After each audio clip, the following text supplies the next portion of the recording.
أعوذ بالله من الشيطان الرجيم بسم الله الرحمن الرحيم رب اشرح لي صدري ويسر لي أمري واحلل عقدة من لساني يفقه قولي رب زدني علما اللهم فقهنا في الدين اللهم انفعنا بما علمتنا وعلمنا ما ينفعنا وزدنا علما۔ السلام علیکم ورحمۃ اللہ وبرکاتہ۔ اللہ تعالیٰ سب سننے والوں کو اپنی حفظ و امان میں رکھے، صحت اور ایمان کی بہترین حالت میں رکھے، آمین یا رب العالمین۔ آج کا ہمارا لیسن آیت نمبر 13 سے 32 تک ہے، سورۃ یاسین۔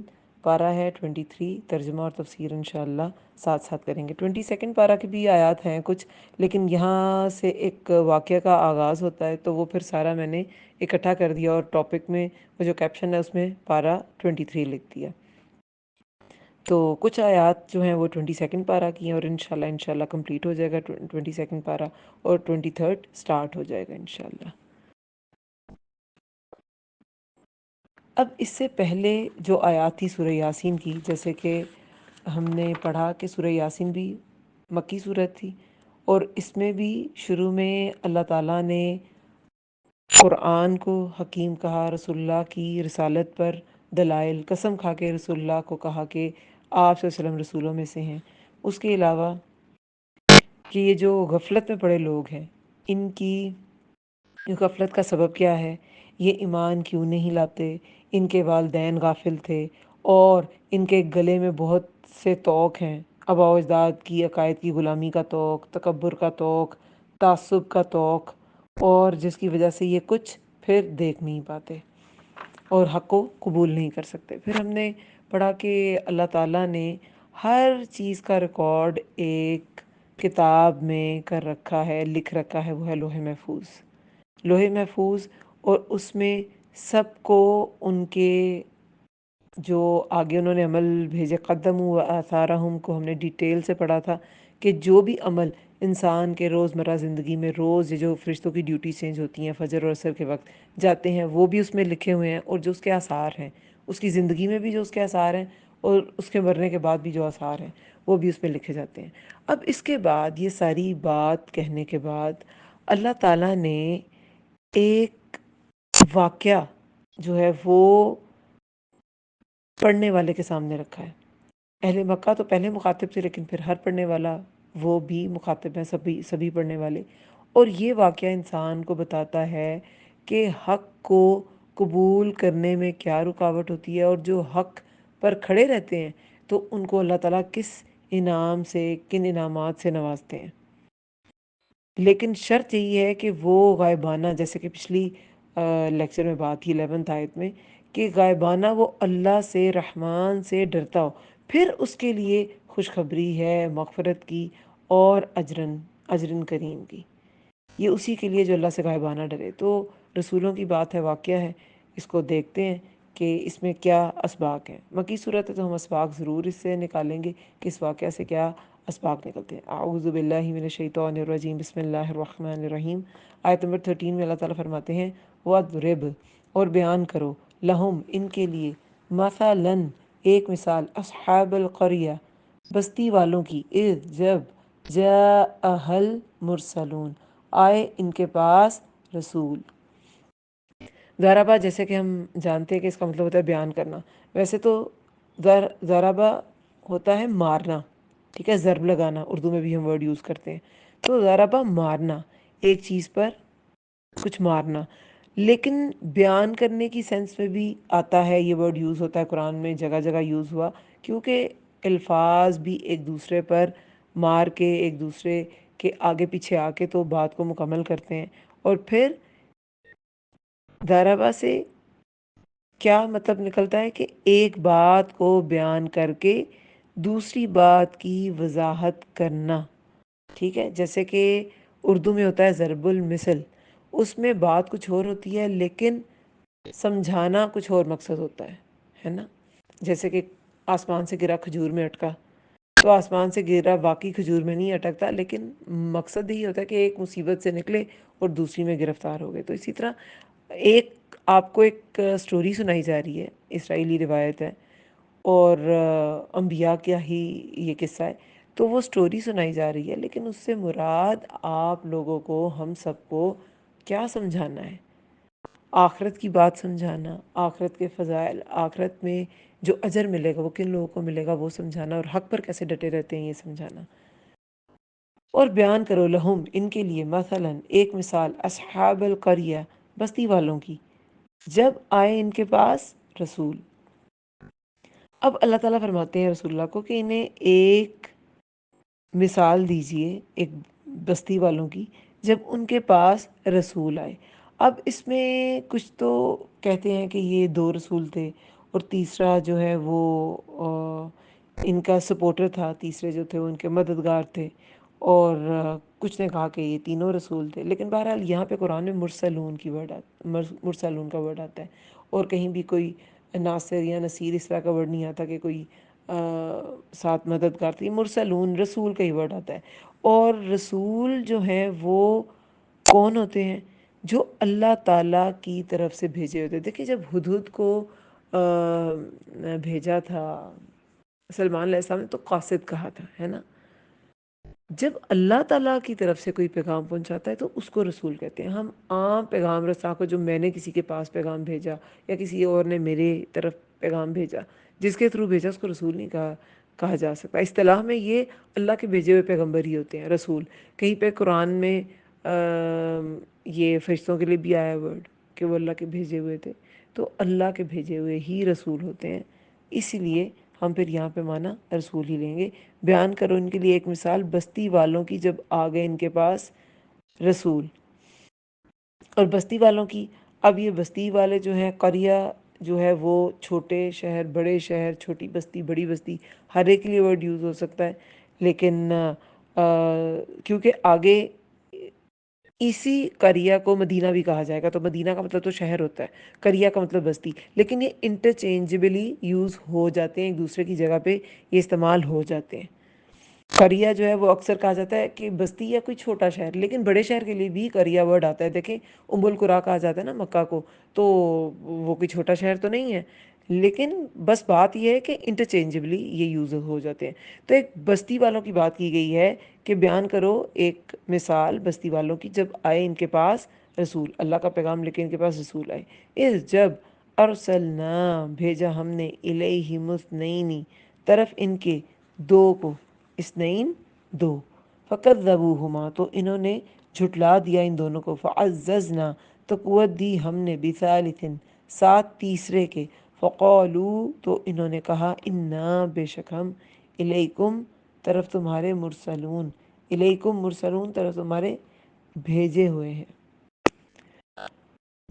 اب یہاں پہ یہی بتایا جا رہا ہے کہ جس شہر کی بات کی جاتی ہے، کہا جاتا ہے کہ یہ انطاکیہ کی بات ہے۔ انطاکیہ ترکی کا ایک شہر ہے، اور انطاکیہ میں انہوں نے باقاعدہ وہاں کی اتھارٹیز نے 3 قبریں بھی بنا رکھی ہیں کہ یہ 3 وہ رسول تھے، اور جو تیسرا جو میجر کیریکٹر ہے اس قصے میں، جو رسول جن کی بات کی جا رہی ہے، کہتے ہیں کہ ان کا نام حبیب النجار تھا، اور ان کی ابھی آگے ڈیٹیل سے بات آئے گی۔ لیکن بہرحال اللہ تعالیٰ نے اس کو بیان نہیں کیا کہ یہ زمین کے کس حصے میں یہ واقعہ تھا، خطہ، اور کون اس کے بادشاہ تھے یا کون اس کی طرف پیغمبر آئے۔ مطلب بات یہ ہے کہ ان ڈیٹیلز میں اکثر قرآن نہیں جاتا۔ اصحاب کہف اتنا مشہور قصہ ہے ان کا، لیکن نام نہیں بتائے گئے کس کس علاقے سے تھے، نہیں، کیونکہ یہ ڈیٹیلز، قرآن جو ہے انسائکلوپیڈیا نہیں ہے، قرآن ہدایت کی کتاب ہے، اس میں وہ بات نکالی جاتی ہے جس میں لوگوں کے لیے ہدایت ہے، تو اسے ہم نے ہدایت پکڑنی ہے۔ کون کہہ رہا ہے، کس رسول نے کہا، اس کا نام کیا تھا، اس کی شکل کیسی تھی، اس کی وضاحت کیسی تھی، اس سے فرق نہیں پڑتا، اس کا میسج کیا تھا، بات امپورٹنٹ وہی ہے، ٹھیک ہے؟ تو جب بھیجا طرف ان کے، یعنی کہ اس علاقے کے 2 کو، تو انہوں نے جھٹلا دیا ان دونوں کو، اس بستی والوں نے ان دونوں کو جھٹلا دیا۔ فعززنا تو قوت دی ہم نے ساتھ تیسرے کے، تو پھر تیسرے کو بھی بھیجا گیا، اور اللہ تعالیٰ نے ہی بھیجا۔ جیسے کہ موسیٰ علیہ السلام نے جب اپنے ساتھ ایک مددگار چاہا تھا تو اللہ سے دعا کی تھی نا کہ یا اللہ مجھے ہارون علیہ السلام کو مددگار کے طور پہ عطا کر، اسے بھی نبوت دے، تو وہ خود سے کوئی کسی کو نبی نہیں بنا سکتا، کوئی پیغام رساں تو کسی کا ہو سکتا ہے، لیکن کوئی رسول کسی کو رسول نہیں بنا سکتا۔ رسالت خالصتاً اللہ تعالیٰ کا فیصلہ ہے۔ تو یہ اللہ تعالیٰ کی طرف سے ہی تیسرے جو تھے وہ اپوائنٹ ہوئے تھے، تو انہوں نے جھٹلا دیا ان دونوں کو، تو قوت دی ہم نے ساتھ تیسرے کے۔ پھر ان دونوں کو اللہ تعالیٰ نے تیسرے ساتھی کے ساتھ قوت دی، فقالو تو انہوں نے کہا انا بے شک ہم الیکم طرف تمہارے مرسلون بھیجے ہوئے ہیں، کہ ان دو کو تو وہ بستی والوں نے کیا کیا، جھٹلا دیا۔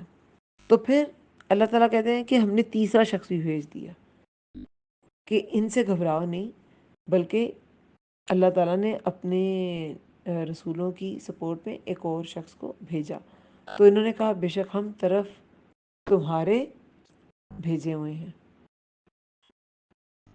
تو پھر ان لوگوں نے کیا کہا، ان تمام انبیاء نے، کہ ہم تمہاری طرف اللہ کی طرف سے بھیجے ہیں۔ پھر آیت نمبر 15 میں ہے قولو انہوں نے کہا ما نہیں ہو تم الا مگر بشرم مثلنا ایک انسان ہماری طرح، وما اور نہیں انزل الرحمن نازل کی رحمان نے من شیئن کوئی چیز، ان نہیں انتم تم الا مگر تکذبون، ان کے آگے اللہ آ گیا ہے تو ان کا معنی جو ہے وہ نہیں کا ہوگا۔ جیسے کہ ماں کے ساتھ بھی اکثر ایسے ہوتا ہے کہ اگر ماں کا مطلب ہوتا ہے جو، لیکن اگر ماں کے آگے اللہ آ جائے تو ماں کا مطلب بھی نہیں ہو جاتا ہے۔ ان کے ساتھ بھی ایسی ہے، ان کا مطلب بھی، ان کا مطلب اگر ہوتا ہے، لیکن اگر آگے اللہ آ جائے تو اس کا معنی نہیں ہوتا ہے۔ ان نہیں انتم الا تکذبون، تم الا مگر تکذبون، تم جھوٹ بولتے ہو۔ اب دیکھیں اس آیت میں یہ جو قوم تھی اور وہ جو بستی والے تھے ان کی بات کی جا رہی ہے کہ انہوں نے کہا کہ تم ایک انسان ہی ہو ہماری طرح، اور رحمان نے تمہیں کوئی نبی نہیں بنا کے بھیجا، اور ہم تمہیں نہیں مانتے، تم تو جھوٹ بولتے ہو۔ ہر دور کے جو انسان تھے نا، انہوں نے اپنے نبی کے ساتھ یہی کیا۔ ان کے لیے یہ بہت مشکل تھا کہ کسی عام انسان کو وہ رسول قبول کر لیں۔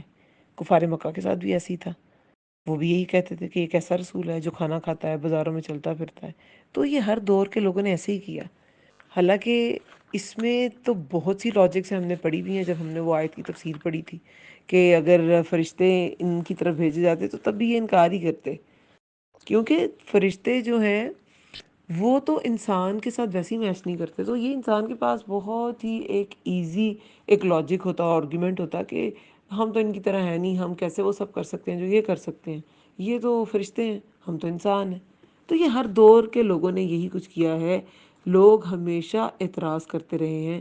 ہمیں اس طرح کی بہت سی آیات ملتی ہیں، جیسے سورہ انعام میں اللہ تعالیٰ فرماتے ہیں انہوں نے اللہ کی مدد نہ کی جیسا کہ اس کی، انہوں نے اللہ کی قدر نہ کی جیسا کہ اس کی قدر کا حق ہے، جب انہوں نے کہا کہ اللہ نے کسی انسان پر کچھ نازل نہیں کیا۔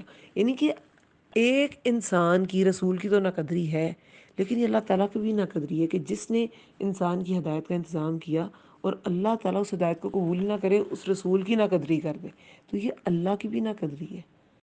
انہوں نے اللہ کی قدر نہ کی جیسا کہ اس کا حق ہے۔ پھر سورہ فرقان میں بھی یہی آتا ہے کہ لوگ کیا اعتراض کرتے تھے، یہ کیسا رسول ہے جو کھاتا پیتا ہے اور بازاروں میں چلتا ہے۔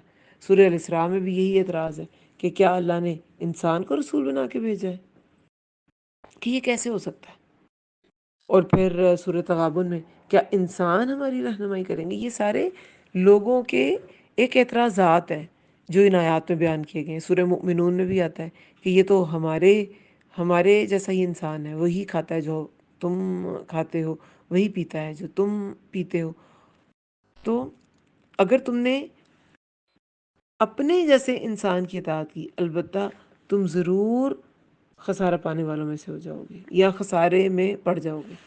تو یہ سارے وہ اعتراضات ہیں جو مختلف ادوار میں لوگ رسولوں پر کرتے رہے ہیں، لیکن اللہ تعالیٰ نے ان کے اعتراضات کا جواب بھی دیا۔ قرآن میں ہے کہ کہہ دیجیے اگر زمین میں فرشتے اطمینان سے چلتے پھرتے چلتے پھرتے تو ہم آسمان سے ایک فرشتہ رسول بنا کر بھیج دیتے، یعنی کہ یہ زمین تو اللہ تعالیٰ نے انسان کو ادھر خلیفہ بنایا نا، انسان کے لیے آباد کی ہے، تو اگر فرشتے ادھر ہوتے، فرشتے بالکل ایک عام فہم مخلوق ہوتی، انسانوں سے اپنی نظر سے دیکھ تک نہیں سکتا، لیکن وہ بالکل انسانوں کی طرح اندر چل پھر رہے ہوتے تو ہم فرشتہ بھیج دیتے، لیکن فرشتے کو تو ایکسیپٹ کرنا اور فرشتے کا رسول بنانا بہت مشکل ہے۔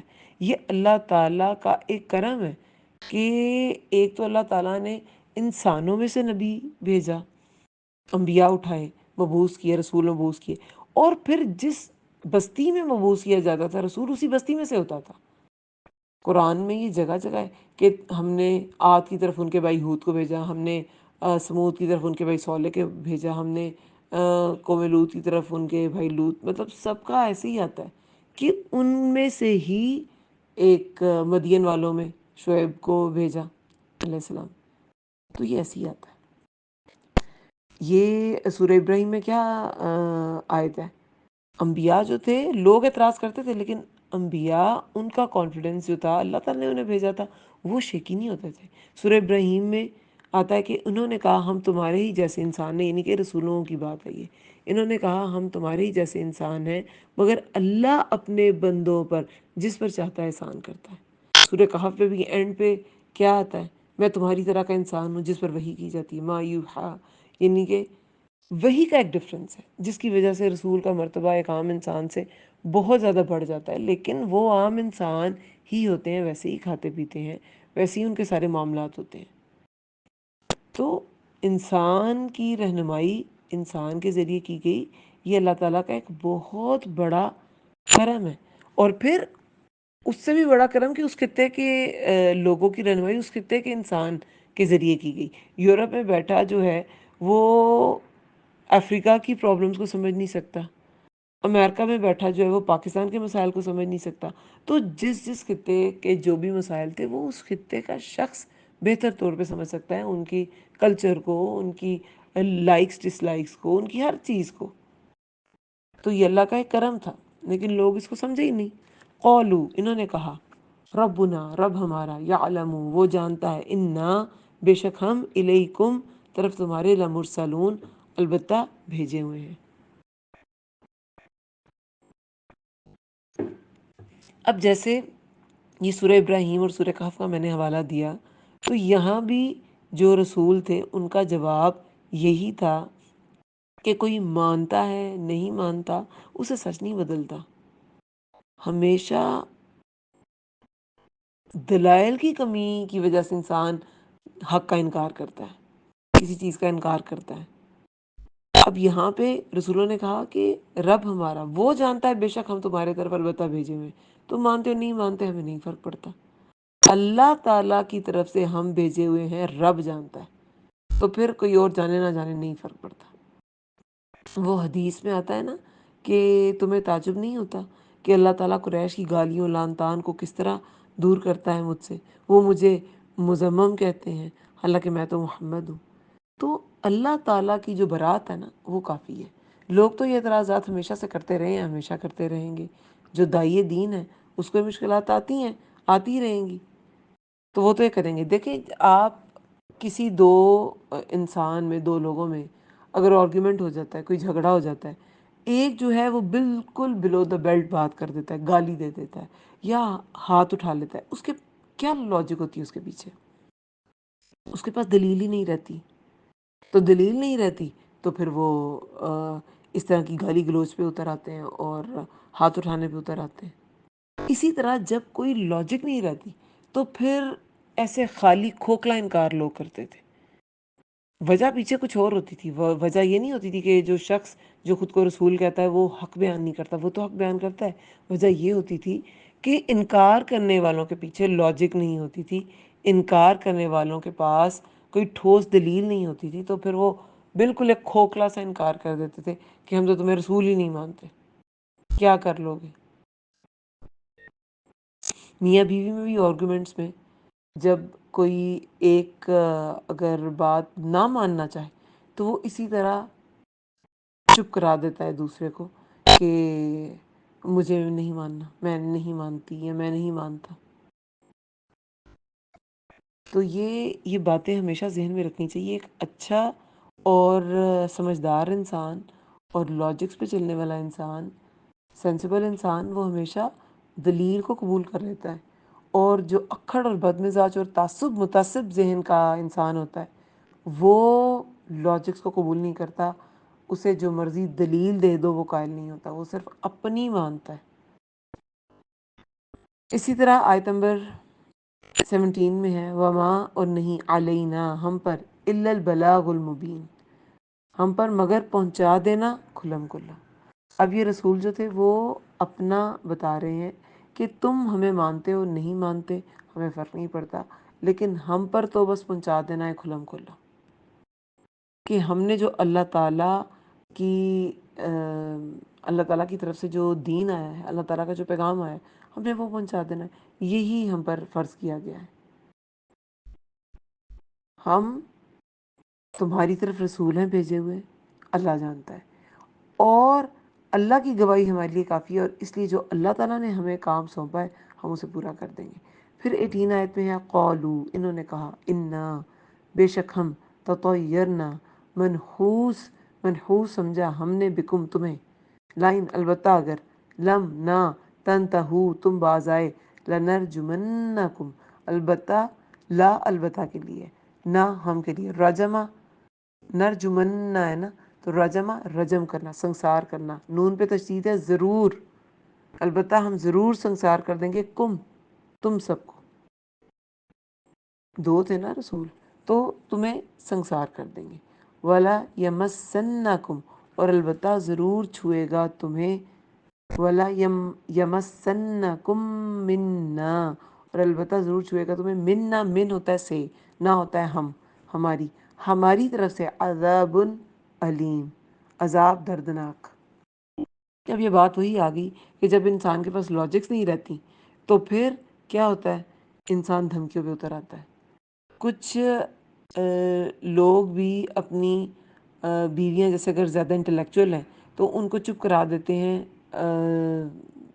بدتمیز کہہ کے یا کچھ ایسے ورڈ یوز کر کے، لیکن ان کی بات چونکہ ماننا نہیں چاہتے، دیکھتے نہیں کہ وہ کیا کہہ رہی ہیں، صرف اس لیے کہ وہ اپوزٹ جینڈر سے ہیں اور وہ انہیں، حالانکہ مرد قوام ہی ہے اس رشتے میں، وہ ایک درجہ اوپر ہی ہے، لیکن لاجکس دینے کا حق ہر ایک کو ہے. رسول اللہ اپنی ازواج سے مشورے بھی کرتے تھے اور ان کے مشورے مانتے بھی تھے. سلمہ کا مشورہ جو مشہور ہے زمانہ کہ صلح حدیبیہ کے وقت جب جو صحابہ تھے وہ رسول اللہ کی، انہوں نے، یہ ہسٹری میں ایک ہی واقعہ آتا ہے کہ رسول اللہ نے کہا کہ اٹھو اپنے جانور ذبح کرو، اپنے سر منڈوا لو، تو وہ اٹھے نہیں. تو رسول اللہ نے پھر سلمہ نے کیا مشورہ دیا تھا کہ آپ کر لیں، یہ کبھی ہو نہیں سکتا کہ آپ کو دیکھ کے وہ بیٹھے رہیں گے، وہ بھی خود بخود کر لیں گے. تو اور ایسے ہی ہوا تھا کہ پھر صحابہ نے انہیں دیکھ کے تو اپنے سر بھی منڈوائے اور سب کچھ کیا. تو جو دلیل ہے نا اس پر قائل ہو جانا چاہیے، لیکن جو دلیل پہ قائل نہیں ہوتا نا وہ پھر اسی طرح کے جھوٹے الزامات لگاتا ہے، کیونکہ دراصل اپنے نفس کی وجہ سے مان نہیں رہا ہوتا.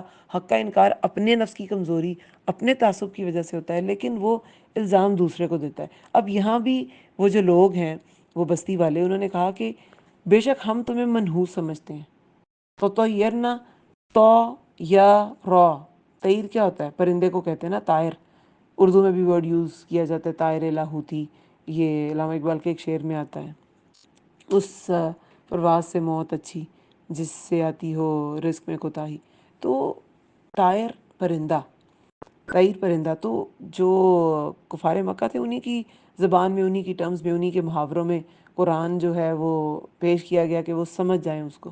تو وہ یہی کچھ کرتے تھے. ہم پہلے بھی پڑھ چکے ہیں کہ پرندوں کو اڑاتے تھے، اسے فال نکالتے تھے، نحوست اس سے لیتے تھے کہ دائیں طرف گیا تو ہم کام کر لیں گے، بائیں طرف گیا تو ہم نہیں کریں گے، فلاں پرندہ اڑا تو یہ ہوگا. آج بھی کوا بولے گا تو مہمان آ جائے گا، اور بلی گزر گئی تو رستہ کاٹ گئی بلی تو وہ کام نہیں ہوگا. مطلب یہ جو سپرسٹیشنز ہیں اور توہمات ہیں وہ ہمیشہ سے تھیں اور آج تک وہ چل رہی ہیں ہر خطے میں کسی نہ کسی صورت میں. تو انہوں نے کہا کہ ہم تو تمہیں ویسی منحوس سمجھتے ہیں، جیسے کہ فرعون نے بھی کہا تھا نا کہ یہ جو بنی اسرائیل تھے انہوں نے کہا تھا کہ ہم تم سے پہلے بھی ہم اتنی مشکل میں تھے، اب تم آ گئے ہو، تب بھی ہم مشکل میں گرفتار ہیں، تمہارے آنے کا کیا فائدہ؟ تو ایک ناشکری قوم وہ ایسے ہی کرتی ہے، اور یہ منحوس کہہ رہے تھے کہ ہم نے تمہیں منحوس سمجھ رکھا ہے، البتہ نہ تم اگر باز ہے اب دھمکیاں، جیسے کہ پہلے بھی انبیاء کو دھمکیاں دی گئیں۔ ہم رسول اللہ کو بھی دیکھتے ہیں کہ جو مکہ والے تھے انہوں نے طرح طرح کی دھمکیاں دی، پہلے تو پیشکش کی، بہت زیادہ اٹریکشنز بہت سی دینے کی کوشش کی کہ آپ کو سرداری دے دیں گے، آپ جس عورت سے چاہیں گے نکاح کرا دیں گے، یا آپ کا علاج کرانا آپ چاہتے ہیں، آپ کو کوئی مسئلہ ہے تو آپ کا علاج کرا دیں گے، لیکن نہیں تو پھر دھمکیوں پہ بھی اتر آئے تھے۔ تو یہ بھی دھمکیوں پہ اتر آئے، جیسے فرعون نے بھی کہا تھا کہ ہم تمہیں سولی چڑھا دیں گے۔ یہ قوم کی دھمکی تھی پیغمبروں کو، اور نبی صلی اللہ علیہ وسلم کو بھی ایک طرح سے تسلی دی جا رہی ہے کہ دیکھیں یہ ہمیشہ سے انبیاء کے ساتھ ہوا ہے، ہمیشہ سے ہوا ہے، یہ ہر دور کے پیغمبروں نے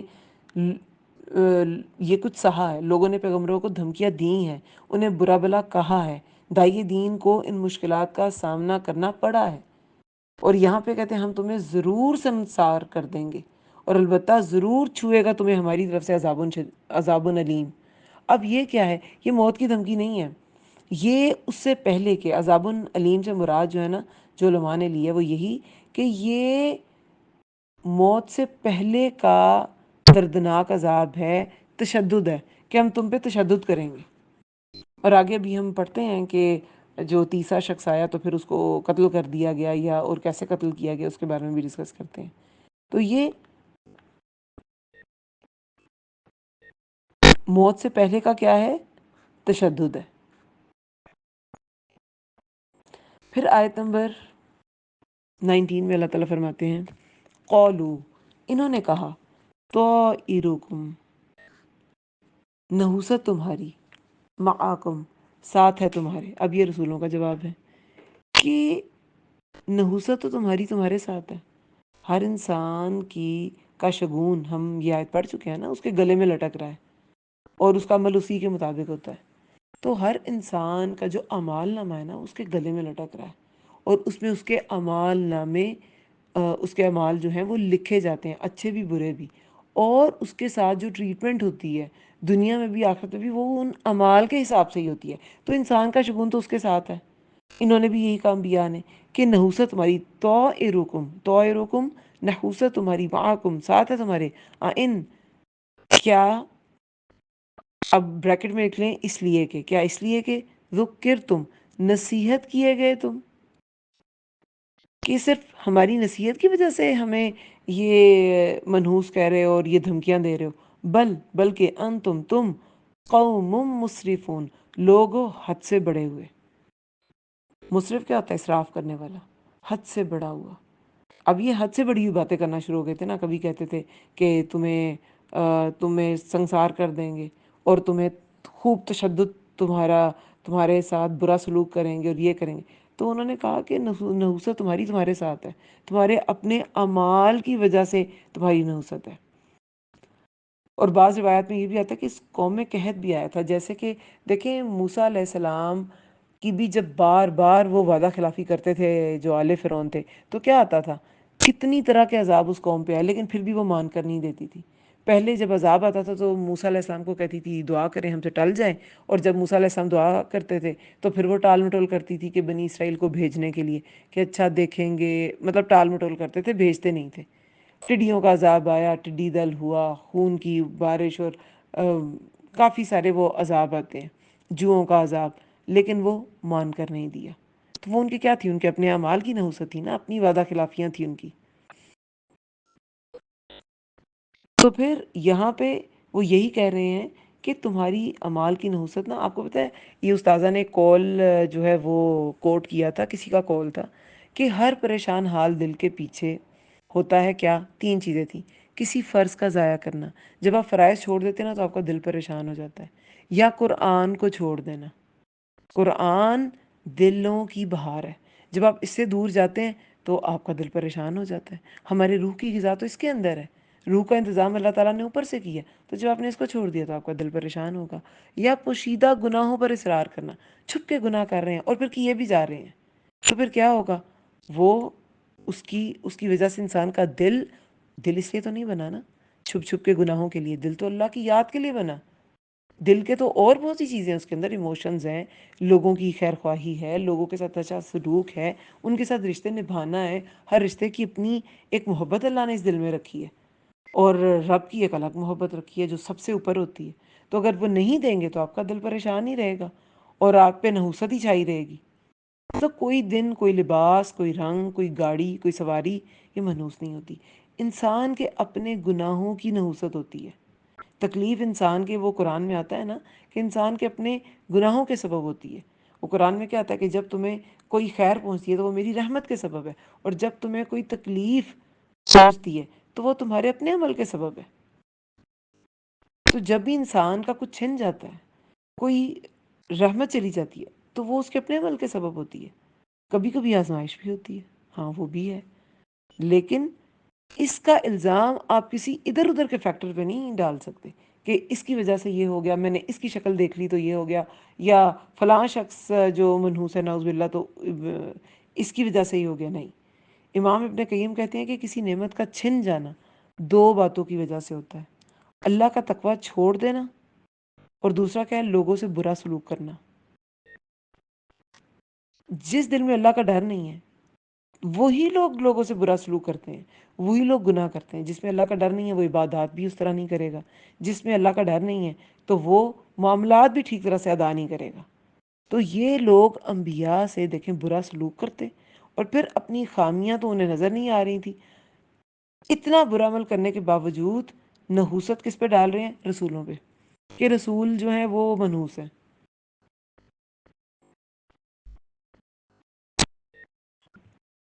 تو رسولوں نے کیا کہا کہ نحوست تمہاری ساتھ ہے تمہارے۔ کیا نصیحت کیے گئے تم؟ کیا اسی یعنی کہ تم یہ سب کچھ ہمیں اس لیے کہہ رہے ہو کہ ہم تمہیں نصیحت کرتے ہیں؟ بلکہ تم لوگ ہو حد سے بڑے ہوئے، تمہارا اپنا فعل کیا ہے؟ حد سے بڑا ہوا۔ پھر آیت نمبر 20 میں اللہ تعالیٰ فرماتے ہیں وجاء، اب یہ تیسرا شخص آیا، وجاء اور آیا، من اقصى المدینہ تھی، پرلے کنارے سے شہر کے۔ اب دیکھیں یہاں پہ مدینہ کا ورڈ آ گیا، وہی جو بستی جس کے لیے قریہ کا ورڈ آیا اس کے لیے مدینہ کا بھی ورڈ آ گیا۔ مدینہ بڑے شہر کو کہتے ہیں، اور آیا پرلے کنارے سے، اقصی، مسجد اقصی دور کی مسجد، ٹھیک ہے، اور آیا پرلے کنارے سے شہر کے، رجل ایک شخص، یسعی دوڑتا ہوا، قال بولا، یا قوم اتبعوا المرسلین، اے میری قوم پیروی کرو، اتبعو پیروی کرو، اتباع کرو، مرسلین ان رسولوں کی۔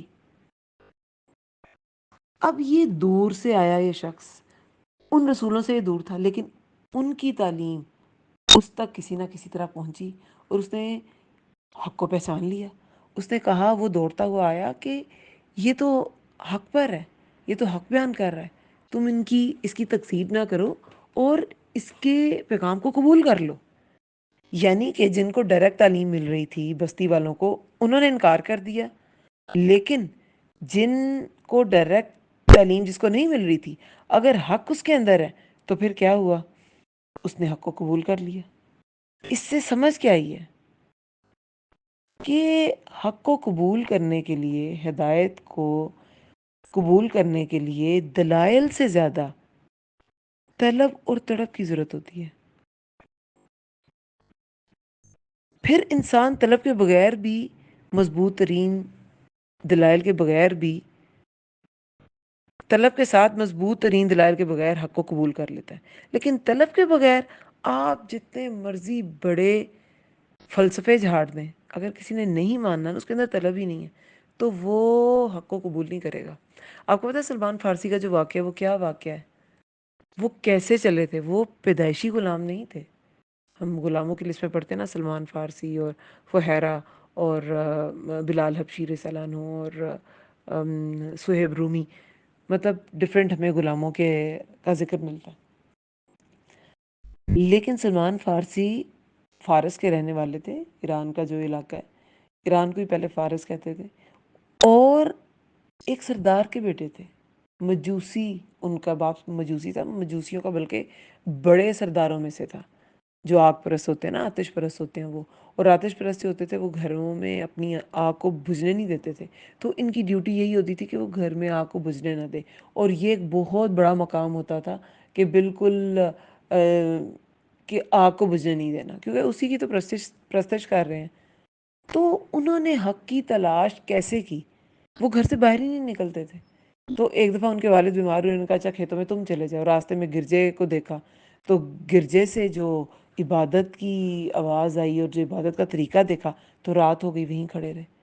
اور جب گھر گئے تو والد نے کہا کہ کیا اتنی دیر کیوں لگائی؟ تو انہوں نے سچ سچ بتا دیا کہ میں تو کھیتوں میں گیا ہی نہیں۔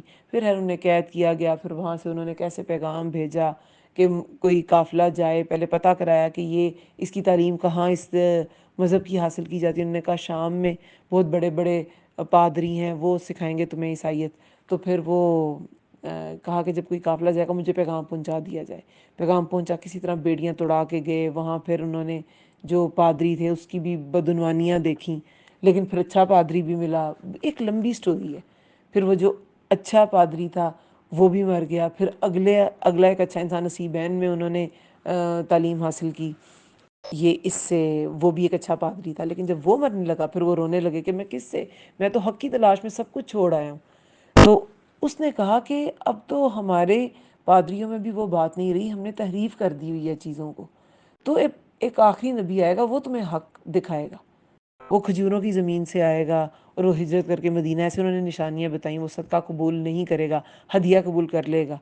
اور پھر کہتے ہیں کہ میں نے جو بکریاں تھیں وہ ساری ایک شخص کو دیں جو جا رہا تھا مدینہ کی طرف، کہ مجھے بس ساتھ لے جاؤ ادھر، اور انہوں نے بے ایمانی کی، انہوں نے بکریاں بھی ہڑپ لیں، ان کی جو مویشی سارے انہوں نے بیچے تھے، اور وہاں جا کے انہیں ایز اے غلام بیچ دیا، اور وہ ایز اے غلام مدینہ رہے۔ اور جب رسول اللہ ادھر پہنچے تو کہتے ہیں میری خوشی کا ٹھکانہ نہیں تھا، جس رات مجھے پتا چلا مجھے نیند نہیں آتی تھی۔ تو حق کی تلاش تو لوگوں نے ایسے کی ہے، جس میں تڑپ تھی، وہ کہاں سے کہاں پہنچ جاتے ہیں، کہاں پہ فارس، کہاں پہ مدینہ، اور تب کے سفر کیسے ہوتے تھے، لیکن یہ حق کی تلاش تھی نا۔ تو یہ جو حق کی تلاش ہے نا، یہ جو تڑپ ہے، یہ بہت امپورٹنٹ چیز ہے جو انسان کو کیا کرتی ہے، یہ حق کو کی طرف لے جاتی ہے، حق کو قبول کرنے میں معاون ہوتی ہے، وہ جو طلب ہوتی ہے انسان کے اندر۔ تو وہ پرلے کنارے سے دور سے وہ حق کو قبول کرتا آ گیا اور اس تک پہنچ گیا حق، لیکن ان کو سمجھنا آئی۔ اور پھر یس سعی کیا ہوتا ہے؟ دوڑ کر چلنا۔ تو یہ نیک لوگ کی نشانی ہے، وہ نیکیوں میں دوڑتے ہیں، سبقت کرتے ہیں۔ عمر رضی اللہ عنہ کا وہ واقعہ آتا ہے نا کہ ایک بار وہ رسول اللہ اور ابوبکر رضی اللہ عنہ جا رہے تھے، تو عبداللہ بن مسعود وہ تلاوت کر رہے تھے، نماز میں تلاوت کر رہے ہوں گے، اور اس کے بعد کہتے ہیں انہوں نے رکوع سجود کیا، تو رسول اللہ نے فرمایا کہ ابن مسعود اب جو مانگے گا اسے دیا جائے گا۔ اور پھر یہ بھی فرمایا جاتے ہوئے انہوں نے کہا کہ جو قرآن کو اس تر و تازگی سے پڑھنا چاہے جیسا کہ وہ اترا ہے تو وہ ابن مسعود سے سیکھے۔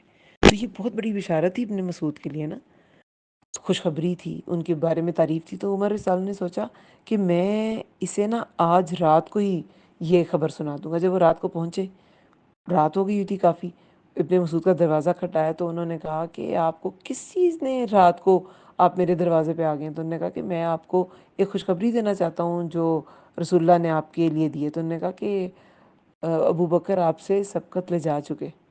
تو پھر عمر رضی اللہ عنہ نے فرمایا کہ جب بھی میں نے ابو بکر سے مسابقت کی کوشش کی وہ مجھ سے سبقت لے گئے۔ بہت سے واقعات ہمیں ایسے ملتے ہیں۔ غزوہ تبوک میں وہ آدھے گھر کا سامان لے آیا اور سوچا کہ آج تو میں ابو بکر سے لے ہی جاؤں گا بازی، تو ابو بکر پورے گھر کا پورا سامان لے آئے ہوئے تھے۔ تو یہ تھا نا ان میں۔ جب کعب بن مالک کی توبہ کا وہ جو سورہ توبہ میں ان کا ذکر آتا ہے، توبہ کا اعلان ہوا تو حضرت عمر گھوڑا دوڑا کے کہ میں پہلے اسے پہنچاؤں گا، تو ابوبکر صدیق نے اونچی سی جگہ پہ چڑھ کے تو پہلے ہی اعلان کر دیا تھا، اور کہتے ہیں کہ مجھے ایک آواز پہنچ گئی تھی جب تک میرے گھر کوئی پہنچا۔ اور یہ بھی روایت میں آتا کہ کوئی پہنچا، وہ نام مینشن نہیں ہے، ایسی بھی روایت ہے۔ تو انہوں نے کعب بن مالک نے اپنے کپڑے انہیں پہنائے کہ وہ خوشی میں، اور اپنے ان کے اچھے ہو گئے کپڑے انہوں نے انہیں پہنا دیے خوشی میں، اور لیکن آواز ایک وہ سن چکے تھے پہلے ہی۔ تو اونچے ٹیلے پہ روایات میں یہ آتا ہے کہ وہ ابوبکر صدیق تھے. تو سبقت لے جانے کی جو کوشش ہے نا، یہ جو یہ جو صحیح ہے، قرآن میں کیا آتا ہے؟ ان سعیہ سوف یرا، ان قریب تمہاری کوشش دیکھی، ان کی کوشش دیکھی جائے گی. تو یہ جو کوشش ہے نا، یہ ایک نیک انسان کی نشانی ہوتی ہے، وہ سبقت کرتا ہے. بولا اے میری قوم، پیروی کرو ان رسولوں کی. اب وہ پہچان گیا حق، اس نے کہا ان رسولوں کی پیروی کرو. اتبعو، پیروی کرو، ملا، اس ان کی جو نہیں، یسألکم، سوال کرتے تم سے، اجرن، کسی اجر کا، وہم، جبکہ وہ مہتدون، ہدایت یافتہ ہیں. اب وہ نشانی کیا بتا رہا ہے کہ یہ پیغمبر کیوں ریلائبل ہے، کیوں ان کی بات معتبر ہے، کیوں تم ان پر یقین کرو. کہہ رہے ہیں ان کی پیروی کرو. وہ شخص کہتا ہے یا رسول تھے، کچھ کہتے ہیں کہ مددگار تھے، کچھ کہتے ہیں نہیں وہ تیسرے بھی رسول ہی تھے. تو انہوں نے کہا، اب جیسے کہ اسرائیلی روایات میں حبیب نجار نام آتا ہے، حبیب النجار، تو واللہ عالم. تو انہوں نے یہی کہا کہ یہ جو بھی کہہ رہے ہیں میں حق پہچان گیا، تم ان کی پیروی کرو. اور وجہ انہوں نے کیا بتائی؟ 2 وجوہات بتائی جس کی وجہ سے ان کی جو سنسیئرٹی تھی ان رسولوں کی، وہ شو ہوتی تھی. ایک تو یہ کہ ہر کام دنیا میں لوگ کسی نہ کسی فائدے کے لیے کرتے ہیں، تو انہیں تو تم سے کوئی فائدہ نہیں ہے، یہ تم سے کوئی اجر نہیں مانگتے، ہے نا ایسے. وہم، جبکہ وہ مہتدون، ہدایت یافتہ ہیں، حالانکہ وہ ہدایت یافتہ بھی ہیں. تو 2 چیزیں، ایک تو وہ کسی اجر کو طلب نہیں کرتے، اور دوسرا یہ کہ وہ ہدایت یافتہ ہیں، وہ خود ہدایت پہ ہیں. وہ جو تمہیں کہنے کے لیے کہتے ہیں وہ یہ نہیں کہ وہ خود نہیں کرتے، وہ خود بھی اس پر عمل پیرا ہوتے ہیں، وہ خود بھی اس اللہ کے ماننے والے ہیں، خود بھی وہ سارا کچھ کرتے ہیں جو تمہیں کرنے کو کہتے ہیں. تو یہ 2 جو ہے نا، یہ جو آپ کہہ لیں کہ کریکٹرسٹکس ہیں، یہ جو 2 دائی کی صفات ہیں، یہ بہت امپورٹنٹ ہے. کہ ایک تو وہ بعمل ہو دائی، ہدایت یافتہ ہو، اور دوسرا بے غرض ہو. اجر کا جو اطلاق ہے نا، وہ ہر طرح کے دنیاوی فائدے پہ ہوتا ہے، چاہے وہ پیسہ ہو، چاہے وہ تعریف ہو، چاہے وہ کوئی کسی طرح کی کوئی معاونت، کوئی مدد، کوئی ہیلپ ہو، وہ سب اجر ہی ہے. ہم کسی کو اجر پیسے کی صورت میں دیتے ہیں، اجرتیں جو ہوتی ہیں، کسی کو ہم تعریف کی صورت میں دیتے ہیں، لوگ اسی سے خوش ہو جاتے ہیں. کبھی ہم کسی کی ہیلپ کر دیتے ہیں، کبھی فائنینشیل ہیلپ کر دیتے ہیں، کبھی ہم فزیکل ہیلپ کر دیتے ہیں. تو یہ سارا کیا ہے؟ اجر کا تعلق دنیا کے دنیا کی ہر طرح کے آپ کہہ لیں کہ فائدے پر ہوتا ہے.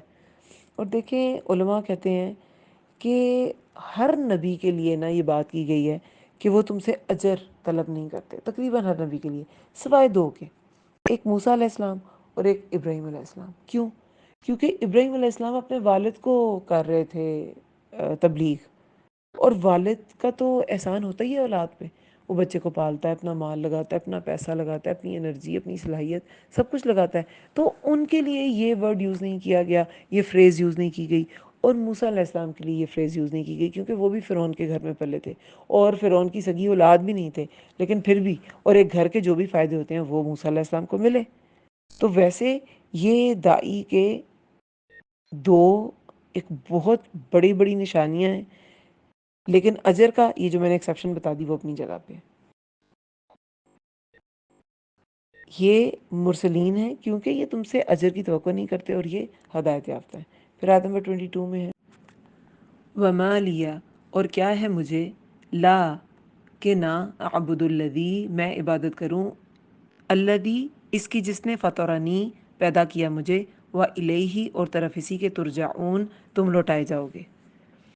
اب پہلے تو وہ جو تیسرا شخص آیا اس نے یہی کہا کہ تم ان رسولوں کی پیروی کرو. یہ اس میں وہ دونوں جو بیسک نشانیاں وہ اس نے بیان کی کہ یہ سچا رسول ہے. ایک تو یہ کسی اجر کا سوال نہیں کرتا، اور دوسرا یہ خود ہدایت یافتہ ہیں. یہ جو رسول ہیں جو تمہیں دعوت دے رہے ہیں دین کی طرف، اللہ تعالیٰ کی طرف، توحید کی طرف. اب وہ اپنی لاجک پیش کر رہا ہے.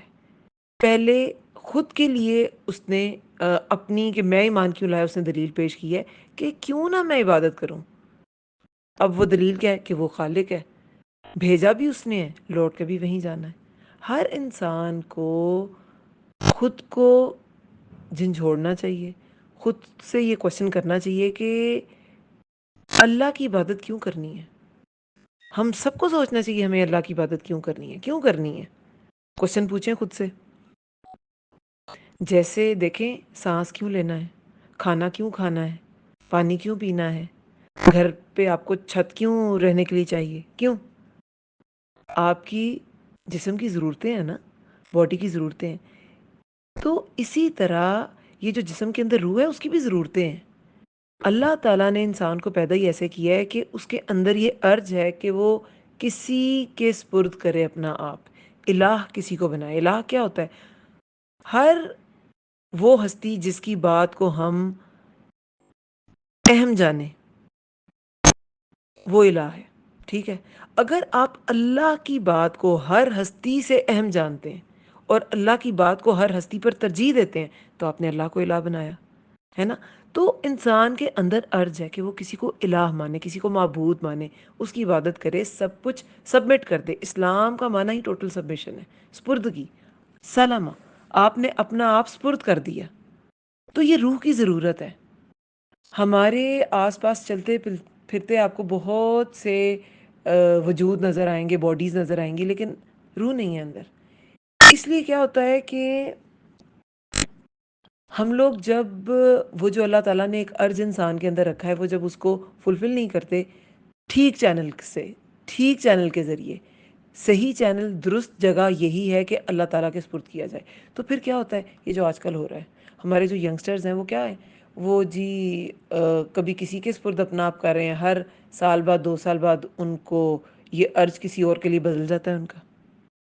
جب آپ ایک الہ کے ہو جائیں گے تو پھر آپ کا وہ ارج جو ہے اندر، جو اللہ تعالیٰ نے آپ کے اندر رکھا ہے، وہ سیٹسفائی ہو جائے گا. آپ جب ہر چیز کے اوپر اللہ کا حکم رکھیں گے تو آپ بھٹکیں گے نہیں. آپ کسی انسان کو نہیں ڈھونڈیں گے کہ میں اس کو اپنا آپ پیش کر دوں، نہیں.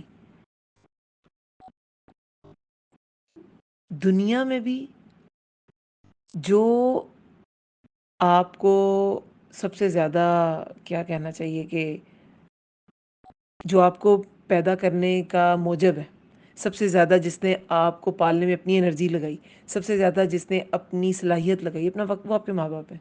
تو دنیا میں بھی لوگوں میں سب سے زیادہ حق انہی کا ہے نا. تو جس انسان نے ان ماں باپ کو بھی سبب بنایا،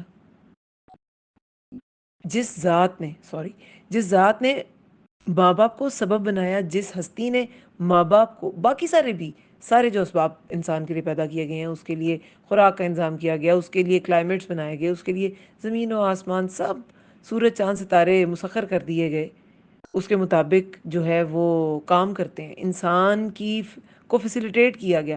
تو اس اللہ کا کتنا بڑا حق ہے.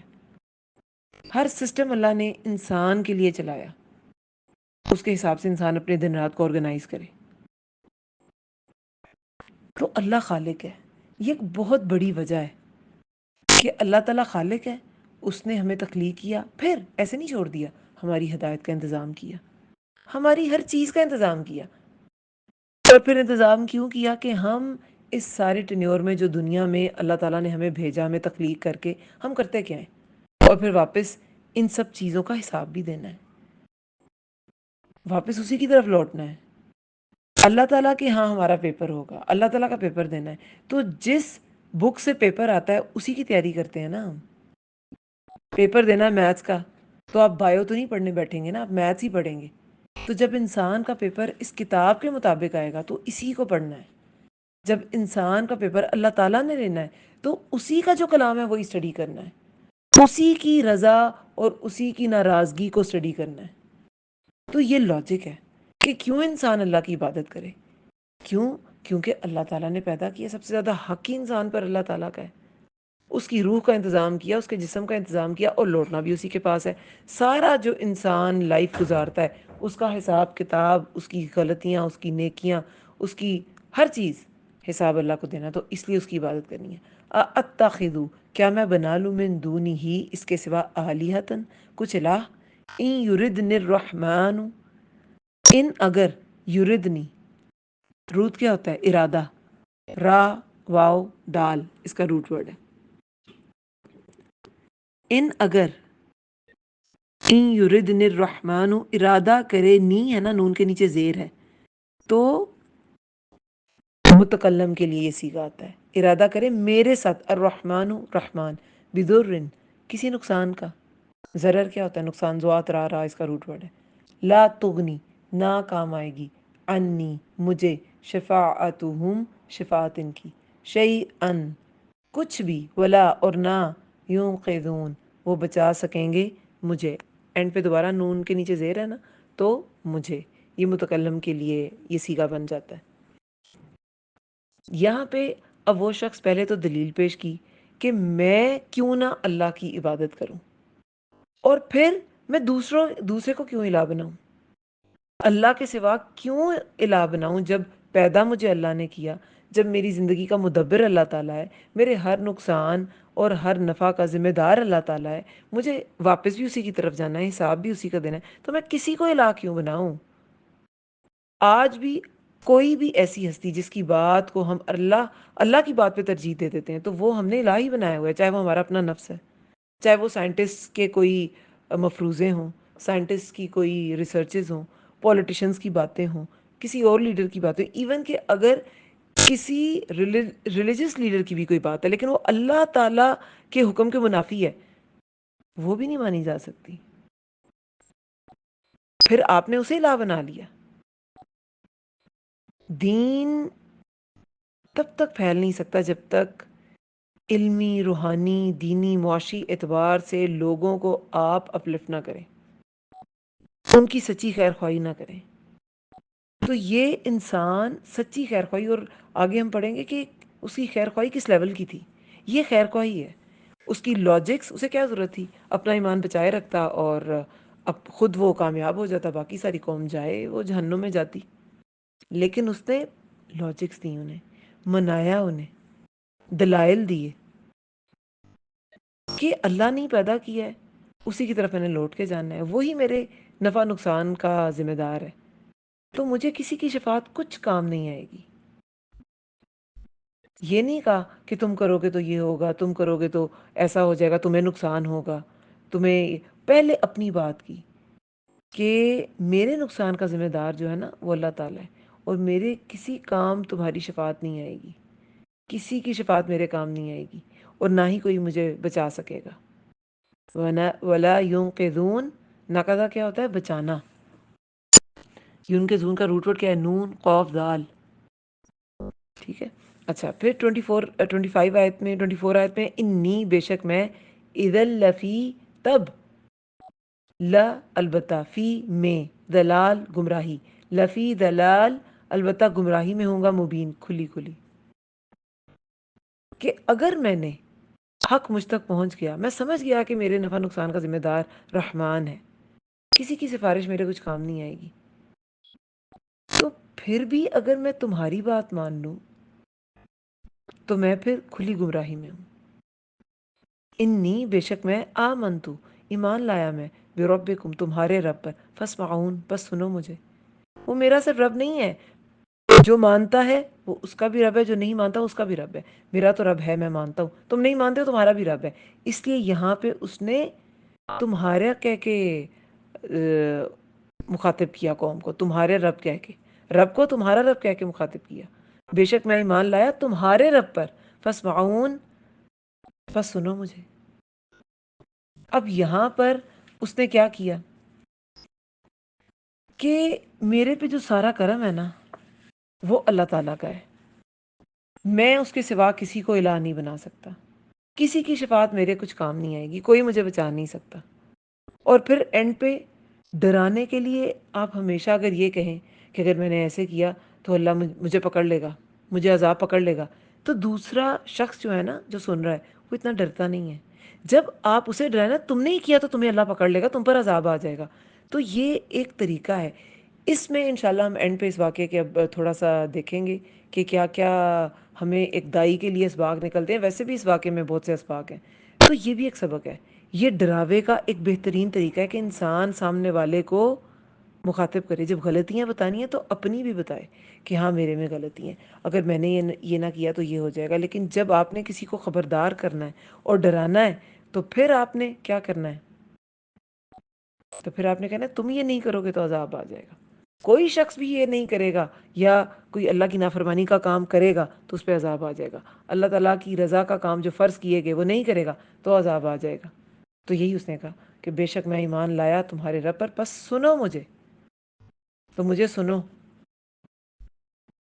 تو پھر اب کیا ہوا جب اس نے اتنی کھلی کھلی باتیں کر دیں کہ کوئی تم لوگ میں سے کوئی میرے کام نہیں آئے گا، میں اپنا ایمان اس نے شو کر دیا. یہ بھی کہہ دیا کہ اگر میں نہیں مانتا اللہ کی بات کو اور تمہارے باتوں میں آ جاتا ہوں تو پھر تو میں کھلی گمراہی میں ہوں، اور میں تمہارے رب پہ ایمان لے آیا، تم ہی میری بات سنو. تو پھر کیا ہوا؟ اس شخص کو قتل کر دیا گیا. اور کہتے ہیں کہ وہ جو حبیب النجار جو نام آتا ہے اسرائیلی روایتوں میں، تو کہتے ہیں کہ اتنی بری طرح وہ پہلے بات آئی تھی نا کہ عذاب علیم آیت نمبر 18 میں، اور البتہ ضرور چھوئے گا تمہیں ہماری طرف سے عذاب علیم. اس کی قوم نے کہا تھا کہ تمہیں ضرور ہم تشدد کریں گے تم پر. یہ موت سے پہلے کا تشدد کی بات تھی اس میں. تو کہتے ہیں کہ اس کے پیٹ پہ چڑھ کے اسے اتنا مارا تھا کہ اس کی آنتیں باہر آ گئیں اور بہت ظلم کر کے مارا گیا تھا. اور یہ ہر دور میں ایسے لوگوں نے کیا ہے کہ جو حق کو بلند کرتا ہے تو اس کے ساتھ ایسے ہی کیا جاتا ہے.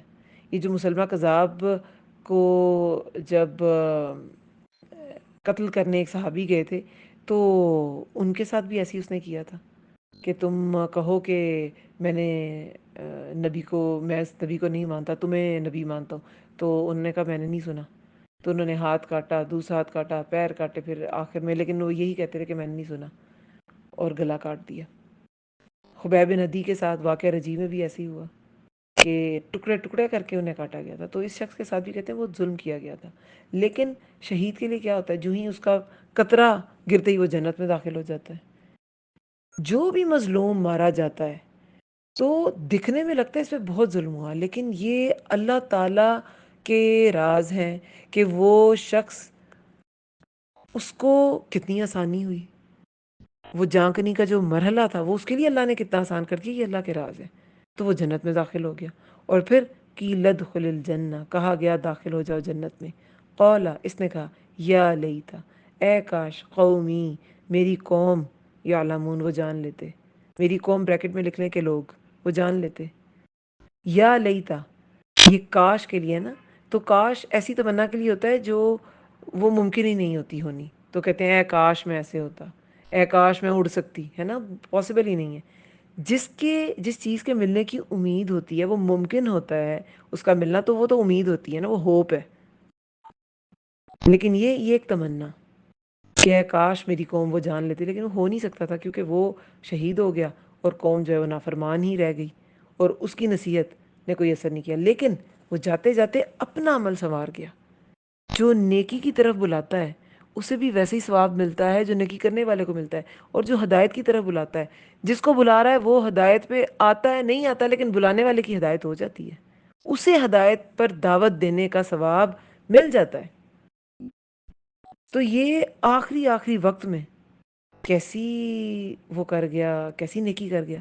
کبھی کبھی آخری وقت کا انسان کا کوئی گناہ اس کی ساری، وہ حدیث میں آتا ہے نا کہ کوئی انسان جو ہے وہ ساری عمر نیکی کرتا ہے لیکن آخر وقت میں اگر وہ غلط وصیت کر دیتا ہے تو اس کے ساری جو نیکیاں ہیں وہ ضائع ہو جاتی ہیں. غلط وصیت جو کرنا ہے وہ اتنا سخت کبھی عمل ہے، اتنا برا عمل ہے کہ نیکیاں ضائع ہو جاتی ہیں. اسی طرح آخری وقت میں اب اس شخص نے یہ اللہ تعالیٰ کی طرف دعوت دیتے اور حق کا کلمہ بلند کرتے اس کی جان گئی ان کی، تو اللہ تعالیٰ نے انہیں جنت میں داخل کر دیا. امام ابو حنیفہ کے شاگرد تھے زوفر، تو وہ اپنی زندگی کے جو آخری 2 سال تھے انہوں نے قرآن حفظ کر لیا. تو ایک بار وہ خواب میں امام ابو حنیفہ رحمہ اللہ انہیں ملے. تو ابو حنیفہ رحمہ اللہ نے کہا کہ کیا حال ہے تمہارا؟ تو نے کہا کہ اگر آخری 2 سال میں حفظ نہ کرتا، آخری 2 سال میری زندگی میں نہ ہوتے تو میں ہلاک ہو جاتا، ظفر ہلاک ہو جاتا. تو یہ انما الاعمال بالخواتم، اعمال کا دار و مدار اس کے خاتمے پر بھی ہے. اس کی نیت پہ تو ہے، نیت عمل کے سٹارٹ میں اور خاتمہ اس کام کے اختتام میں. اگر خاتمہ بالخیر ہے نا تو کوئی انسان اپنی آخری وقت میں بہت قرآن پڑھتا تھا، تو اس کا خاتمہ بالخیر ہوا، اسے ہدایت مل گئی. ساری زندگی اگر اس نے کچھ گناہ کیے بھی تو توبہ کر کے ہی قرآن کی طرف لوٹا نا، تو اللہ تعالیٰ معاف کر دیتا ہے. انسان کا خاتمہ شو کرتا ہے کہ اس کا انجام کیسا ہوا. کچھ لوگ اینڈ پہ کلمہ پڑھ لیتے ہیں اور کچھ لوگ اتنی نیکیاں ہوتی ہیں کلمہ نہیں پڑھ پاتے. تو یہ خاتمہ بتاتا ہے. تو اس شخص کا خاتمہ بالایمان، خاتمہ ایمان پر ہوا تو جنت میں داخل کیا گیا. لیکن جب جنت میں داخل ہو گیا تو اس نے تمنا کس چیز کی کہ میری قوم کے لوگ کاش جان لیتے کہ مجھے کتنی بڑی چیز ملی ہے، میں جنت میں داخل کر دیا گیا. تو حدیث میں آتا ہے اس شخص کے بارے میں رسول اللہ نے کہا ہے کہ اس نے اپنی قوم کی خیر خواہی جیتے جی بھی کی اور مرنے کے بعد بھی کی. تو یہ ایسا شخص تھا کہ مرنے کے بعد بھی خیر خواہ تھا. آپ کو پتہ ہے کہ اللہ تعالیٰ ایمان دیتا ہی اسے ہے جسے اللہ تعالیٰ بہت پسند کرتا ہے. یہ ایمان کی طاقت ہے جو انسان کو دوسروں کی خیر خواہی کی طرف مائل کرتی ہے. اللہ تعالیٰ مال اسے حدیث میں آتا ہے نا، اللہ تعالیٰ مال اسے بھی دیتا ہے جسے محبت کرتا ہے اور اسے بھی دیتا ہے جسے محبت نہیں کرتا. لیکن ایمان صرف اسے دیتا ہے جسے وہ محبت کرتا ہے. بس اللہ کسی بندے سے محبت کرتا ہے تو اسے ایمان عطا کرتا ہے. پھر 27 آیت میں ہے بما بوجہ اس کے جو غفر علی بخش دیا مجھے ربی میرے رب نے، وجعلنی اور اس نے بنا دیا مجھے من المکرمین باعزت لوگوں میں سے. کرم سے ہے نا، کاف را میم اس کا روٹ ورڈ ہے. مکرم کیا ہوتا ہے؟ باعزت. مکرمین باعزت لوگوں میں سے. من ہوتا ہے میں سے، من المکرمین باعزت لوگوں میں سے. اب اللہ تعالیٰ نے اسے جنت میں بھیج دیا اور پھر وہ جو شخص تھے انہوں نے کہا کہ کاش میری قوم بھی جان لیتی کہ مجھے کتنا بڑا ریوارڈ ملا، وہ بھی یہ حاصل کر لیتی سعادت، ایمان لے آتی. لیکن خیر یہ تو کاش کی بات تھی، تمنا تھی، یہ پوری نہیں ہو سکتی تھی. اب وہ آگے وجہ بتائی ہے کہ جنت میں کیوں داخل کیا گیا. بوجہ اس کے جو بخش دیا مجھے میرے رب نے. میرے لوگ جان لیتے کہ مجھے میرے رب نے بخش دیا ہے، وہ بھی مان لے آتے تو ان کی بھی بخشش ہو جاتی. اور اس نے بنا دیا مجھے باعزت لوگوں میں سے. اس میں یہ شخص تھے، ان کا جو قول ہے، ان کی جو باتیں ہیں، اس میں جو قوم کی خیر خواہی ہے وہ بہت زیادہ پرومیننٹ ہے. کسی بھی دائی کے لیے جو ایک بہت ضروری چیز ہے نا، وہ لوگوں کی خیر خواہی ہوتی ہے. اور یہ ہم بہت بار پہلے بھی ڈسکس کر چکے ہیں کہ ایک دائی دین کا کام کر نہیں سکتا اگر وہ لوگوں کا خیر خواہ نہیں ہے. وہ تو چھوٹی سی کسی بات پہ موڈ آف کر کے بیٹھ جائے گا. اگر وہ لوگوں کا خیر خواہ نہیں ہے، اسے اپنی ذات پیچھے رکھنی پڑتی ہے اور لوگوں کا فائدہ، لوگوں کی فلاح وہ آگے رکھنی پڑتی ہے. وما اور نہیں، انزلنا اتارا ہم نے، علی قومہ اس کی قوم پر، من بعدہ اس کے بعد، من جندم من جندم من السماء کوئی لشکر آسمان سے. جند ہوتا ہے لشکر. من السماء آسمان سے. وما اور نہ کننا تھے ہم منزلین اتارنے والے. کہ وہ قوم جو تھی وہ اس کو ہلاک کر دیا گیا. قوم کی تحقیر کا بھی ذکر ہے کہ آسمان سے تو کچھ اتارنے کی ضرورت پڑی نہیں، عام حقیر سے لوگ تھے. اور وہ حدیث کا مفہوم ہے نا کہ جو کسی ولی کو تنگ کرے تو اللہ تعالیٰ اس کے خلاف پھر اعلان جنگ کرتے ہیں. تو بس پھر ان کے خلاف اعلان جنگ ہو گیا کہ انہوں نے اتنا ظلم بھی کیا. اور پھر اللہ تعالیٰ نے کہا کہ اس قوم پر پھر کوئی لشکر نہیں اترا، کوئی آسمان سے فرشتے نہیں اترے، کوئی ان پہ پتھروں کی بارش نہیں کی گئی، کچھ ان پر سیلاب نہیں آئے، اور نہ تھے ہم اتارنے والے، اور ہم نے اتارنا بھی نہیں تھا. ان کے لیے کیا ہوا؟ ان کانت نہ تھی وہ، الا مگر، صیحۃ واحدہ. صیحہ صاد یا ہا اس کا روٹ ہوتا ہے چنگھاڑ، چیخ. نہ تھی وہ مگر چیخ، واحدہ ایک ہی. فاذا تو یکا یک، ہم وہ، خامدون سب بجھ کر رہ گئے. ہا میم دال. کہا جاتا ہے کہ جبرائیل علیہ السلام نے ایک چیخ ماری اور سب کی جانیں نکل گئیں. ٹھیک ہے. اور یہ اب ریسرچز میں بھی ہے کہ ایک سرٹن فریکوینسی سرٹن فریکوینسی سے اوپر کچھ ڈیسیبلز اگر آپ سنیں تو موت تک واقع ہو سکتی ہے. آپ کے کان جو ہے خاص فریکوینسی کو سن سکتے ہیں، اس سے زیادہ کی ساؤنڈ جو ہے نہیں سن سکتے. تو وہ ایک چیخ لگائی گئی اور وہ سب جو ہے وہ سب بجھ کر رہ گئے، وہ سب ختم ہو گئے. یا حسرتن، ہائے افسوس، علی العبادی، علی العباد بندوں پر۔ اب یہ حسرت حسرت جو ہوتی ہے وہ ایک افسوس ہے کس چیز پر؟ فوت شدہ چیز پر، جس کا ملنا ناممکن ہو، وہ ہوتی ہے حسرت۔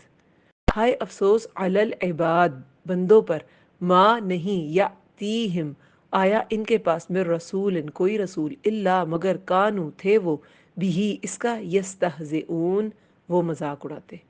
ہا زا حمزہ اس کا روٹ ورڈ ہے۔ اب بندوں پر حسرت کا اظہار کیا گیا ہے کہ کوئی بھی رسول جب بندوں کے پاس آتا ہے تو وہ کیا کرتے ہیں؟ وہ رسول کا مذاق اڑاتے ہیں، وہ مان کر نہیں دیتے۔ اب یہ حسرت جو ہے یہ ایسے لوگوں پر ہے جو یہ فیل کرتے ہیں، رسولوں کا مذاق اڑاتے ہیں۔ قیامت کے دن کو بھی دیکھیں یوم حسرت کہا گیا ہے، کیونکہ وہاں بھی وہ جو ایک موقع ہے نا انسان کے پاس اپنی اصلاح کا، وہ جو مہلت ہے وہ ختم ہو چکی ہوگی، وہ فوت ہو چکی ہوگی، اس لیے قیامت بھی یوم حسرت ہے۔ جو بد ہے اس کے پاس توبہ کا موقع نہیں رہے گا، اور جو نیک ہے اس کے پاس مزید نیکی کا موقع نہیں رہے گا۔ تو یہ بندوں پر ایک حسرت ہے کہ انہوں نے رسولوں کی تکذیب کی، ان کا انکار کیا، ان کی بات نہیں مانی۔ پھر 31 آیت میں علم کیا نہیں، یرو انہوں نے دیکھا، کم کتنے ہی، اہلکنا ہلاک کر دیے ہم نے، قبلہم ان سے پہلے، من القرونی امتوں میں سے، کیا بریکٹ میں لکھ لیں لوگ، امتوں میں سے، انہم بے شک وہ، الیہم طرف ان کے، لا یرجعون نہیں وہ لوٹیں گے۔ اب پہلی قوموں کا تذکرہ قرآن میں کتنی بار گزر چکا، کفار مکہ کو بھی کتنی بار بتایا جاتا تھا، مکی صورتوں میں اس کا ذکر ہے کہ کتنی ہی ہلاک کر دی ہیں ہم نے امتیں، جیسے عاد تھی، سمود تھی، قوم لوط تھی، قوم نوح تھی، اہل مدین تھے، سب کو سزائیں دی گئیں، لیکن کیا ہوا؟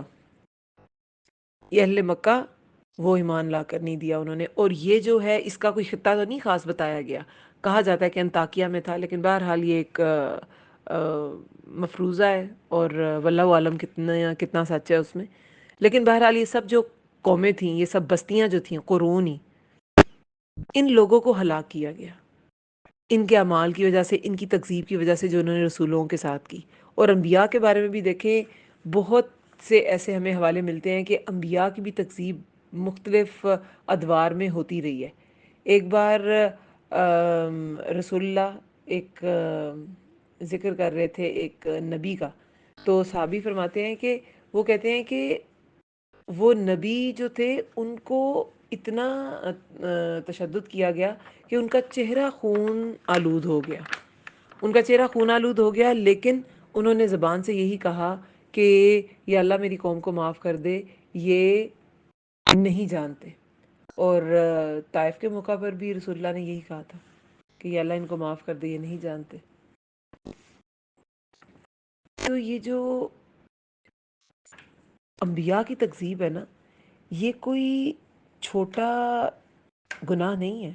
یہ اس قوم نے بھی کیا تھا، یہ پہلی قوموں نے بھی کیا، ان پر بھی عذاب آیا، پہلی قوموں پر بھی آیا، بے شک وہ طرف ان کے نہیں وہ لوٹیں گے۔ اب وہ لوگ جو ہلاک کر دیے گئے، اب وہ لوٹنے نہیں والے۔ پھر 32 آیت میں ہے وَإِن اور نہیں، کل لما وہ سب، مگر، جمیع لدینا جمیع لدینا سب کے سب، لدینا ہمارے ہی پاس، محضرون حاضر کیے جائیں گے۔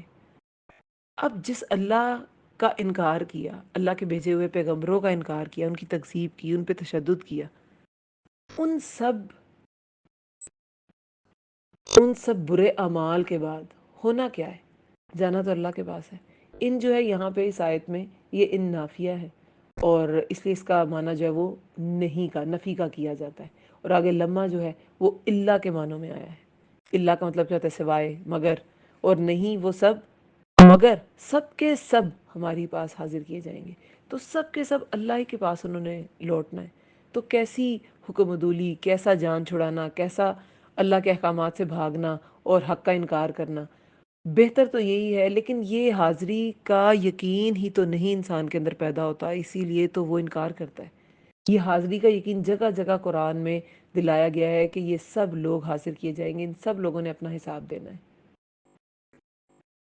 تو یہ نشانیاں ہیں، اللہ تعالیٰ کی معرفت کے دلائل ہیں، اللہ تعالیٰ کی وحدانیت کی نشانی ہے، ربوبیت کی نشانی ہے۔ اب اس واقعے سے ہم نے کیا سیکھا؟ یہ پورا ایک واقعہ تھا، ادھر یہ کمپلیٹ ہوتا ہے.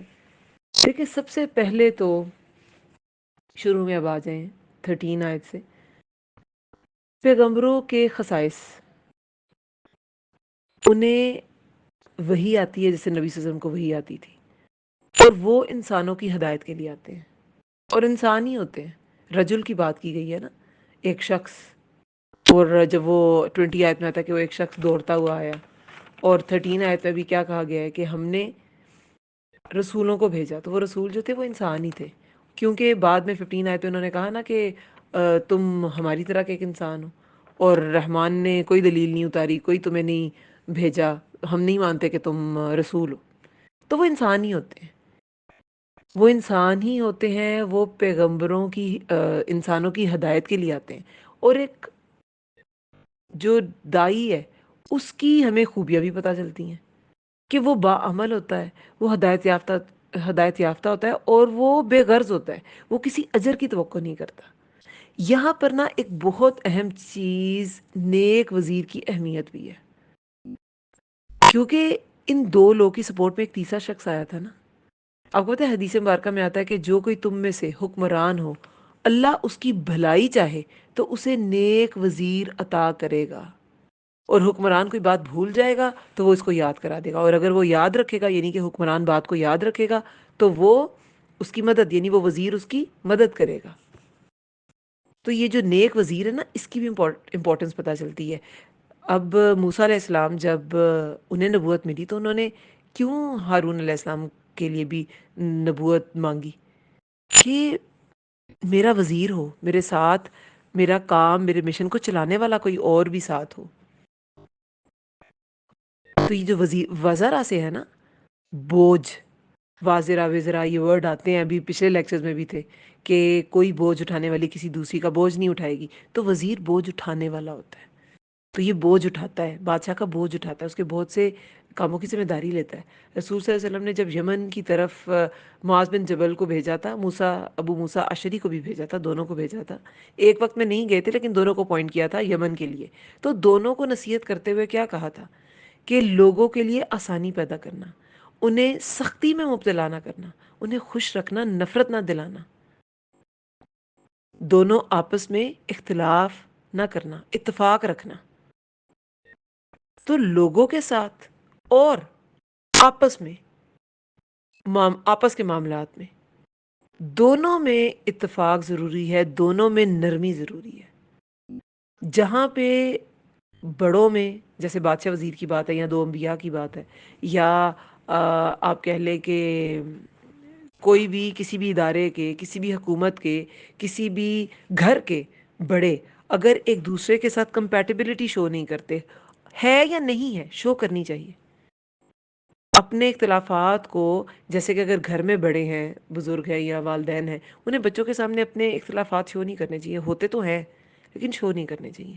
وہ اس گھر کو اچھی طرح چلانے میں مدد دیتی ہے. یہ چیز، اپنے اختلافات آپس میں، دو لوگ آپس میں سولو کریں، باقی لوگوں پہ اس کا امپیکٹ نہیں جانا چاہیے. اس طرح حکومت میں جو پولیٹیشنز ہیں، کوئی اقتدار میں ہوتا ہے، کوئی اپوزیشن میں بیٹھ جاتا ہے، تو یہ اپنے اختلافات کو اتنی ہوا دے دیتے ہیں کہ لوگ بالکل بے یقین ہو جاتے ہیں، وہ کسی پہ اعتبار ہی نہیں کر پاتے. تو جب حکومت کام کرے ملک کے لیے تو وہ مل کے کرے، سب جو پارٹیز ہیں وہ مل کے کریں. اسی طرح اداروں میں بھی ایسے ہی ہے. اگر کوئی پرنسپل، وائس پرنسپل، ان کی آپس میں کمپیٹیبلٹی نہیں ہے، یا وہ آپس میں اختلافات کا شکار ہے، تو جو باقی سٹاف ہے یا باقی جو فیکلٹی ہے وہ کنفیوز ہو جائیں گے کون ٹھیک ہے. تو ایک پیج پہ رہیں. اور یہ ممکن کیسے ہے کہ آپ ایک دوسرے کے ساتھ بالکل مطابقت کے ساتھ چلیں، یا دوسرے کے ساتھ مشورے کے ساتھ، تو دوسرے کی، ایک دوسرے کو منا کر چلیں. جب آپ دوسروں کی خوبیوں پہ نظر رکھیں گے، ان کی صلاحیتوں پہ نظر رکھیں گے، تو پھر آپ ان کی جو آپ کو کوئی بیڈ اسپیکٹ لگتا ہے وہ اس سے اگنور کر دیں گے. اور اگنور کرنا چاہیے، اپنے بچوں کی بھی یہ چیزیں اگنور کرنی چاہیے. وہ شیخ سعدی کا قول ہے نا کہ کسی انسان کی اپنے بچے کو مطیع بنانے کے لیے بہترین یہ ہے کہ وہ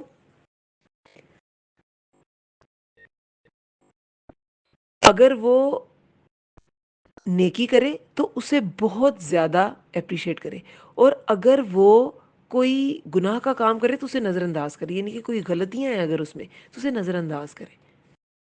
وہ بچہ پھر اس میں جو ایک اپ ٹو دا مارک آنے کی وہ جو اس کی کوشش ہے نا، وہ خراب نہیں ہوگی. تو اسے مطیع بنانے کے لیے، اللہ کا مطیع بنانے کے لیے یہ والدین کو کرنا چاہیے. ٹھیک ہے. اچھا، اور وہ جو ایک ہم نے پڑھا تھا، یہ بھی واقعہ میں نے آپ کو بتایا کہ رسول اللہ نے ایک نبی کا حال بیان کیا کہ خون آلود کر دیا، اور وہ چہرہ سے خون صاف کرتے تھے اور کہتے تھے کہ میری قوم کو یا اللہ معاف کر دے، یا لا علم لوگ ہیں.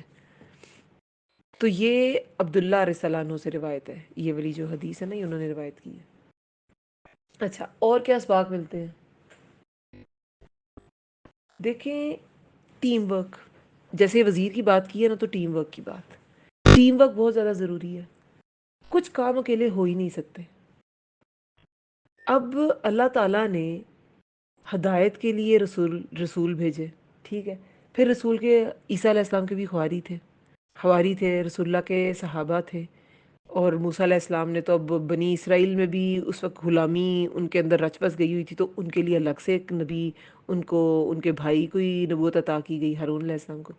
تو انسان کوئی بہت سے ایسے کام ہیں جو وہ بالکل اکیلا نہیں کر سکتا، اسے لوگوں کی ضرورت ہوتی ہے. اور یہ بہت بڑی کوالٹی ہے، لوگوں کو ساتھ لے کے چلنا. یہ ہر کوئی نہیں کر سکتا. ایک اچھا لیڈر اگر وہ لوگوں کو کوئی بات منوا سکتا ہے نا، تو وہ اپنے ساتھ لوگوں کو شامل کرنا بھی اس کی لیڈرشپ کوالٹیز میں سے ایک ہے، کہ وہ لوگوں کو اپنے ساتھ شامل کر لے. وہ ایسے ڈیل کرے کہ لوگ اس سے اوفینڈ نہ ہوں، لوگ اس کی بات پہ یقین کر لیں اور اس کے ساتھ مل کے چلیں. پھر جیسے ہم نے پہلے بھی ڈسکس کیا کہ ہدایت کے لیے دلائل سے زیادہ طلب اور تڑپ کی ضرورت ہے. طلب کے بغیر مضبوط ترین دلائل بھی انسان کو قائل نہیں کر سکتے. ٹھیک ہے. جیسے وہ شخص دور کے کنارے سے آیا تھا نا، رسول تو وہ بستی کے اندر تھے، وہ دور کے کنارے سے آئے، لیکن اس پہ تڑپ تھی، وہ حق کو قبول کر گیا. پھر کسی انسان کے سچا ہونے پر دلیل کیا ہے؟ کسی دائی کے سچا ہونے پہ دلیل کیا ہے؟ کہ وہ اجر نہیں چاہتا اور اپنا عمل جو ہے وہ خالص رکھتا ہے، صرف کہتا نہیں ہے، کرتا بھی ہے. بے عمل انسان جو ہے، اس کی نصیحت جو وہ بے اثر ہوتی ہے، باعمل انسان کی نصیحت پر اثر ہوگی.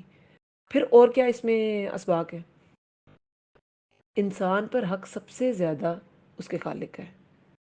اس کی اگر نافرمانی کی تو وہ تو خالق ہے، وہ مالک ہے، وہ رب ہے، اس کے آگے کسی کی سفارش فائدہ نہیں دے گی.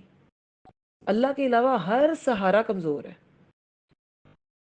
پھر یہ کہ پیغمبروں کے جو کردار ہے، اب یہ شخص، اس کو قتل کر دیا گیا، یہ جو دور وہ جو رجل یسعی جس کی بات آتی ہے، ایک شخص دوڑتا ہوا آیا. تو لیکن اتنے خطرے میں بھی تھے، یہ جن کی بات ہے، رسول تھے یا ان کے مددگار تھے، خطرے میں بھی تھے، ساری قوم نافرمان تھی، ساری قوم ان کے خلاف تھی، لیکن کیا تھا؟ واضح تھے نا کہ یہ میرا سٹانس ہے. پیغمبروں کے کردار جو ہے نا، وہ مبہم نہیں ہوتے، سسپیشس نہیں ہوتے، ان کا کردار واضح ہوتا ہے. جس سے کیا ہوا؟ ان کی نیت کو سمجھنا آسان ہوتا ہے. جو بھی دین کا کام کرے، اسے اپنا کیریکٹر نا بالکل سسپیشیس سا نہیں رکھنا چاہیے کہ کوئی سسپیشیس سا کیریکٹر ہے. پھر جب دائی جو ہے وہ تبلیغ کرے، تو بنیادی ایک تو اپنے اندر جو خوبی ہیں وہ یہی ہے کہ اپنا عمل پہلے جو ہے اس کو اسٹرانگ کرے، اور پھر اجر کی توقع نہ کرے، خود ہدایت اپنی شو کرے. اور جب وہ تبلیغ کرے تو کرنے کے انداز میں کیا آتا ہے کہ اللہ کا تعارف کرائے. کس طرح؟ یہ تخلیق کے مراحل کے ذریعے، کہ دنیا کی، انسان کی، ہر چیز کی کریشن جو ہے وہ اللہ نے کی ہے. یہ اللہ کا تعارف ہے، یہ بہت بڑا اللہ کا تعارف ہے کہ ہر چیز کو پیدا کرنے والا اللہ ہے، اور سب چیزیں لوٹ کے بھی اللہ ہی کی طرف جانی ہے. اور درمیان کا جو سارا عرصہ ہے، اس میں اللہ تعالیٰ نے کچھ اختیارات دے دی ہیں اور کچھ ذمہ داریاں دے دی ہیں. ان کے بارے میں پوچھ ہوگی کہ تم نے کی کہ نہیں. اور یہ سارا جواب دہ ہم کب ہوں گے؟ جب ہم اللہ کے سامنے حاضر ہوں گے. یعنی کہ آخرت کا کانسیپٹ، اپنی جو کریشن ہے اس کا کانسیپٹ کہ اللہ تعالیٰ پیدا کرنے والا ہے، اللہ تعالیٰ کی خالقیت اور اللہ تعالیٰ آخرت کا مالک ہے. یہ جو دو کانسیپٹ ہے نا، یہ بہت بیسک کانسیپٹ ہے، یہ ضروری ہے. اور مکی دور میں جیسے میں بار بار کہتی ہوں کہ توحید، رسالت، آخرت، یہ ہی کانسیپٹ تھے جو بار بار بتائے جاتے تھے. کیونکہ اگر یہ کانسیپٹ اسٹرانگ ہو جائیں تو انسان احکامات کو ماننے پر آمادہ ہو جاتا ہے. احکامات تو آئے نہیں تھے، وہ تو مدنی دور میں آئے ہیں. لیکن صرف کہ اللہ کو تو مانو، رب تو مانو، اسے الہ تو مانو، اسے خالق تو مانو، معبود حقیقی تو مانو، اسے واحد تو مانو، اور رسول اللہ صلی اللہ علیہ وسلم کو رسول تو مانو، اور آخرت کو مانو کہ اللہ کے سامنے جانا ہے، اللہ کے سامنے حاضر ہونا ہے. اور آخرت کا کانسیپٹ دیکھیں، جیسے ہم اکثر پڑھتے ہیں کہ کچھ لوگ دیکھیں پیدائشی غریب، پھر مرتے بھی غریب. تو زندگی میں کیا دیکھا؟ تو اللہ تعالیٰ نے ایک دن رکھا ہے. یہ لاجکس ہے جن کے ذریعے انسان قائل کر سکتا ہے نان مسلمز کو. اللہ تعالیٰ نے قیامت رکھی کہ ایک دن ہے، جو لوگ ساری زندگی خوف میں رہے وہ اس دن امن میں ہوں گے. یہ مفلسی کے خوف، یہ بھوک کے خوف، یہ لوگوں کے ڈر، یہ ظالم حکمرانوں کے ڈر، یہ سارے خوفوں سے نجات ایک دن آئے گا جب مل جائے گی، اور اس کے بعد ہمیشہ رہے گی. پھر توحید کو راسخ کریں. جب توحید بتا دیا نا تو شرک خود ہی واضح ہو جائے گا. غیر اللہ کا خوف نکال دیں. جیسے اس شخص نے کہا تھا کہ کیا ہے مجھے کہ میں کیوں اللہ کی عبادت نہ کروں، کیا ہے مجھے، میں کیوں کسی اور کو الہ مانوں، کیا میں بنا لوں اس کے سوا کچھ الہ؟ اگر ارادہ کرے میرے ساتھ رحمان کسی نقصان کا، نہ کام آئے گی مجھے شفاعت ان کی، اور وہ مجھے بچا بھی نہیں سکیں گے. تو غیر اللہ کا خوف نکالنا. آپ کو پتہ ہے قرآن کی جو کلاسز ہوتی ہیں نا، اس میں انسان کے اندر سے کب غیر اللہ کا خوف نکل جاتا ہے اسے پتہ بھی نہیں چلتا. کیونکہ دل ہے نا، اس میں اتنے سارے خوف نہیں جمع ہوتے. جب اللہ کا خوف جگہ بنا لیتا ہے نا، تو غیر اللہ کے، لوگوں کے، معاشرے کے، مسلک کے، خاندان کے، یہ سارے خوف دل سے نکل جاتے ہیں. دلال مبین کہ بے شک میں تب البتہ کھلی گمراہی میں ہوں گا اگر میں کسی اور کو الہ بنا لوں. تو دلال مبین بتائیں یہ کھلی گمراہی کیا ہے؟ اللہ کو نہ ماننا، رسولوں کے پیغام سے اعراض کرنا، یہ کھلی گمراہی ہے. اور پھر اور کیا سیکھا ہم نے؟ جو اینڈ بیسک اس شخص کی بات کا ہوا کہ خیر خواہی، لوگوں کی خیر خواہی کے بغیر دین کا کام نہیں ہو سکتا. اخرجت للناس کہ تم امت وسط ہو، لوگوں کے لیے نکالی گئی ہو. وہ لوگوں کے لیے نکلنا پاسبل ہی نہیں ہے. اگر آپ لوگوں کی خیر خواہ نہیں ہیں تو آپ لوگوں کے لیے نکلیں گے کیسے؟ تو لوگوں کی خیر خواہی بہت امپورٹنٹ ہے دین کی تبلیغ میں، کہ یا اللہ یہ بھی آگ سے بچ جائے. وہ جو چیز ہمیں ملی ہے وہ ان کو یہ بھی اس سویٹنس کو محسوس کریں کہ یہ ایمان کی کیا مٹھاس ہے، اور یہ کیسے انسان کے دل کو روشن کر دیتی ہے. جب انسان کو کسی سے محبت ہوتی ہے نا، اپنے بچوں سے ہوتی ہے، اپنی فیملی سے ہوتی ہے، تو کوئی چیز اس سے ملتی ہے نا، وہ ان کے لیے رکھ دیتا ہے. اب اگر بچوں کو پیزا پسند ہے، آپ ایک پیس کھائیں گے، دو باقی رکھ دیں گی میرے بچے کھا لیں. کوئی بھی اچھی چیز وہ انسان جس سے محبت ہوتی ہے نا، اس کے لیے وہ رکھ دیتا ہے. تو یہ دین سے تو زیادہ میٹھی، دین سے زیادہ بہتر تو کوئی چیز ہی نہیں ہے. اگر یہ ہم نے اپنی اگلی نسلوں میں منتقل نہیں کیا، اپنے ساتھ والوں، اپنے ساتھیوں میں منتقل نہیں کیا، تو کیا دیا؟ دنیا کا تو کھایا پیا نکل جائے گا، بیکار ہو جائے گا، ختم ہو جائے گا، پہنا ہوا بوسیدہ ہو جائے گا. جو ہم مال جمع کر کے جائیں گے وراثت بن جائے گا، ہمارے کس کام کا ہے؟ جو لوگ آپ کے لیے صدقہ جاریہ بنیں گے وہ ایکچولی آپ کے کام آئیں گے، چاہے وہ آپ کے اسٹوڈنٹس ہیں، چاہے وہ آپ کے ساتھی ہیں، چاہے وہ آپ کی اولاد ہے. جو بھی آپ کی بات پر باعمل ہو گیا، ہدایت پر آ گیا، تو وہ آپ کے لیے صدقہ جاریہ ہو گیا. آپ نے کسی کو نیکی کی دعوت دی تو وہ کیا ہوا؟ وہ نیکی آپ کے نامہ اعمال میں بھی لکھی جائے گی. انسان کا یہ جو ہم نے سورہ یاسین میں جو پچھلا لیکچر تھا اس میں آثار ہم میں کیا پڑھا تھا؟ اتنی چیزیں تھی جو آثار ہیں، جو ہمارے جانے کے بعد ہمارے کام آتے رہتے ہیں. جو ایک مومن ہے نا، وہ اپنے لیے بھی، حدیث میں کیا آتا ہے، وہ اپنے لیے بھی وہی چیز پسند کرتا ہے جو اپنے مومن بھائی کے لیے پسند کرتا ہے، جو مومن بھائی کے لیے بھی وہی پسند کرتا ہے جو اپنے لیے پسند کرتا ہے. تو اگر دین آپ کو ملا، اپنے بھائی کو بھی دیں، اسے بھی بتائیں کہ کیا ہے. کوئی علم، کسی طرح کی سکل، کسی طرح کی صلاحیت، کسی طرح کا فن، کوکنگ ہے جیسے، یا کوئی اسپیکنگ اسکلز ہے، آپ کو لگتا ہے کہ آپ کے ساتھی میں کوئی کمی ہے، اسے بتائیں کہ یہ ایسے ایسے کرو گے تو تمہاری بات آسان ہو جائے گی، لوگوں کو سمجھانا آسان ہو جائے گا۔ بہت سی ایسی چیزیں ہیں۔ میرا بولنے کا کام ہے تو میرے ذہن میں اسپیکنگ اسکلز آتی ہیں، مختلف لوگوں میں مختلف اسکلز ہوتی ہیں، کسی کو سلائی آتی ہے، کسی کو بیکنگ بہت اچھی آتی ہے، کوئی کوکنگ میں، کوئی کسی اسپورٹ میں، تو اپنی اسکل کو ٹرانسفر کریں، وہ آپ کے ساتھ اس دنیا سے ہی نہ چلی جائے، لوگوں سے فائدہ اٹھائیں، کوئی نالج ہے لوگوں سے فائدہ اٹھائیں، تو لوگوں کے لیے فائدہ مند بننا ہے ہمیں۔ اس دنیا میں وہی انسان یاد کیا جاتا ہے جو فائدے پہنچا کے جاتا ہے انسان کو۔ جو سائنسدان لوگوں کو فائدے پہنچا کے گئے وہ آج تک یاد کیے جاتے ہیں، حالانکہ وہ تو مسلم بھی نہیں تھے۔ تو فائدہ نفع بخش جو انسان ہے نا، جو نفع مند انسان ہے، جو دوسروں کو کے لیے بینیفیشل ہے، اس کو یاد کیا جاتا ہے۔ تو دینی لحاظ سے اگر ہم ہو جائے فائدہ مند تو ہم صدقہ جاریہ انشاءاللہ لوگ ہمارے لیے بنیں گے۔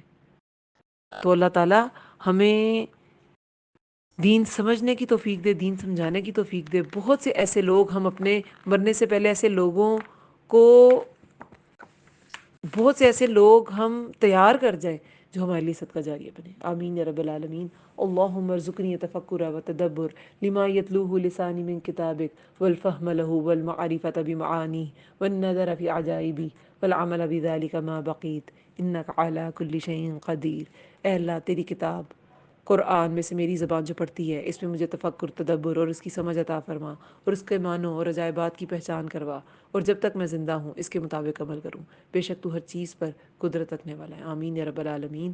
سبحانک اللہم و بحمدک، نشہد ان لا الہ الا انت، نستغفرک ونتوب الیک۔ السلام علیکم ورحمۃ اللہ وبرکاتہ۔